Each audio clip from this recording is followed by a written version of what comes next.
A story of never giving up. The rain had been falling for 3 days straight, and the little town of Willowbrook was sinking under gray skies. Inside a dimly lit shop on the corner of Maple Street, a single candle flickered weakly in the window.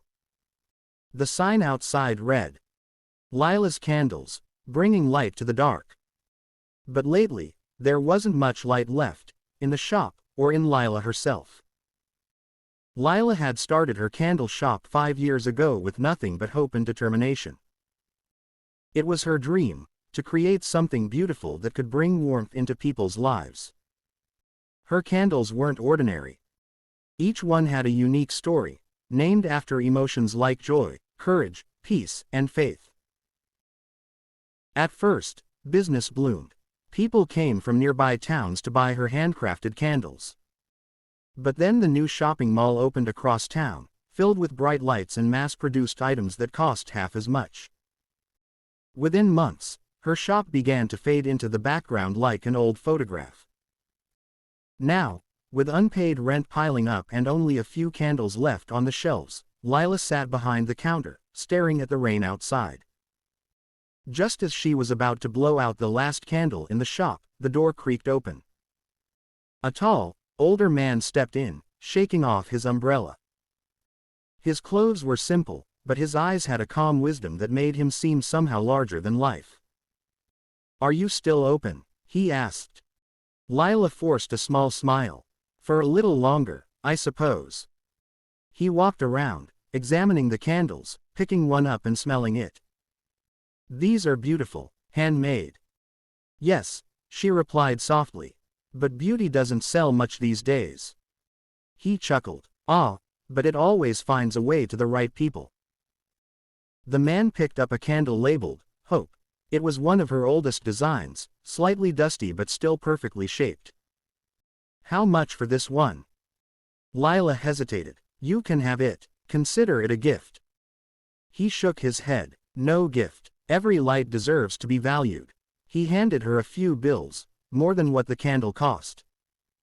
Before she could thank him, he said something strange. "Greater than, when your light feels weakest, that's when the world needs it most." And with that, he left. That night, as the storm grew louder, Lila couldn't sleep. The man's words echoed in her mind. She lit one of her last candles, Faith. The flame burned steady, brighter than she expected. She closed her eyes, whispering, "Greater than, if this little flame can survive the storm, maybe I can too." Suddenly, she heard a loud crack outside, like thunder splitting the earth. She ran to the window and gasped. Across the street, an old building had caught fire, struck by lightning. Without thinking, she grabbed her coat and ran outside through the rain. When she reached the burning house, she heard a child's cry from inside. The neighbors were shouting, but no one dared to enter. Her heart pounded. Fear clawed at her chest, but something stronger pushed her forward. She wrapped a wet cloth around her face, kicked open the door, and went in. Smoke filled her lungs, and the heat was unbearable. She could barely see, but she followed the faint sound of sobbing. On the floor near the stairs was a little girl, clutching a stuffed bear. Lila scooped her up and rushed back outside, just as the roof began to collapse. The neighbors helped pull them out. The girl coughed but was alive. Her mother sobbed with gratitude, holding Lila's hands tightly. "You saved her. You saved my baby." Lila looked down at the small candle she had been carrying in her pocket for comfort, Faith. The glass jar was cracked, but somehow, the flame was still burning. She stared at it, trembling. "Greater than, when your light feels weakest. That's when the world needs it most." News of Lila's bravery spread quickly through the town. The next morning, the local newspaper ran the story. "Candle maker saves child from fire. Faith, candle survives the flames." People were amazed. Customers who hadn't visited in months came to see her.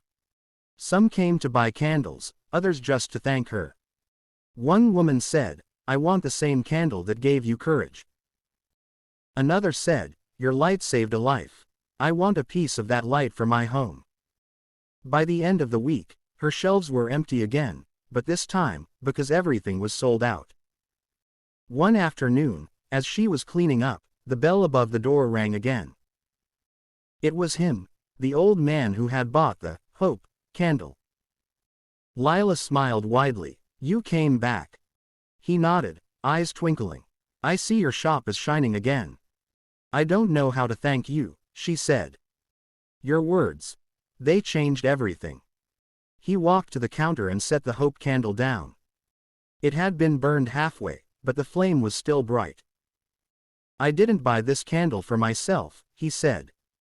I bought it for someone who needed to remember that their light still matters. Lila looked puzzled. Who? He smiled gently. You.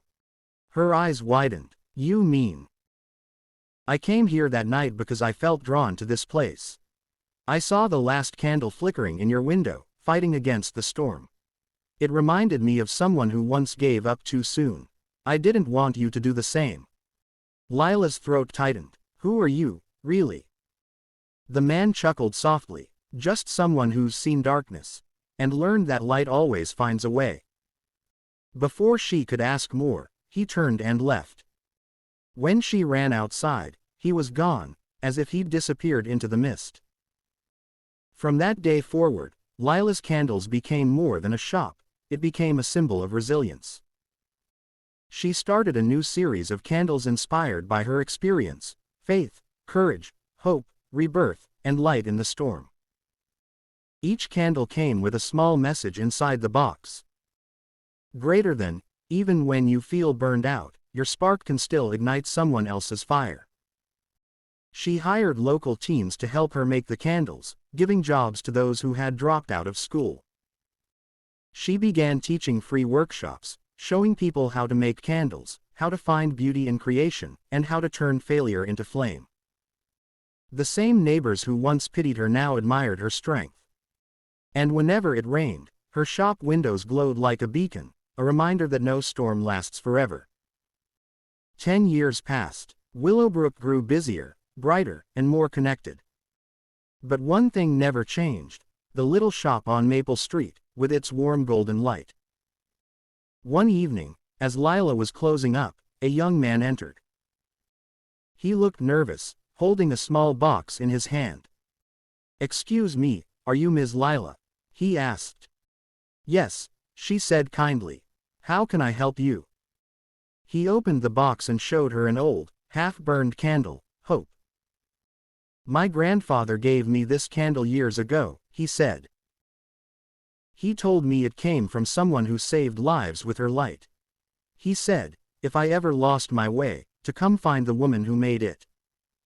Lila's breath caught in her throat. The stranger's candle, the same one. The young man continued, "My grandfather passed away last year.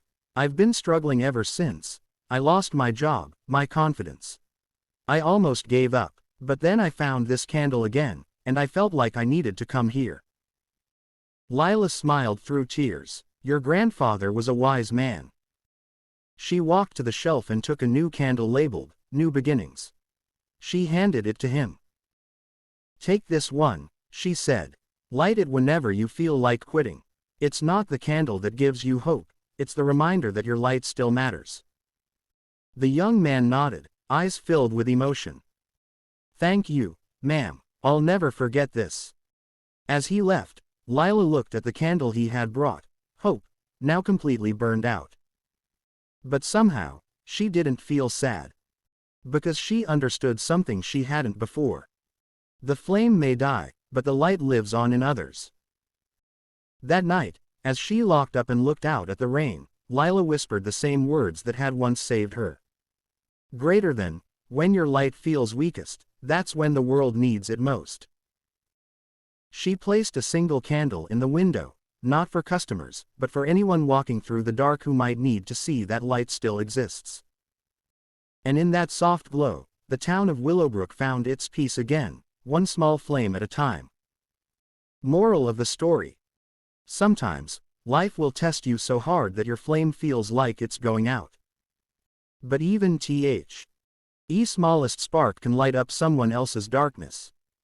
Don't give up when things seem hopeless, that's when your light matters most.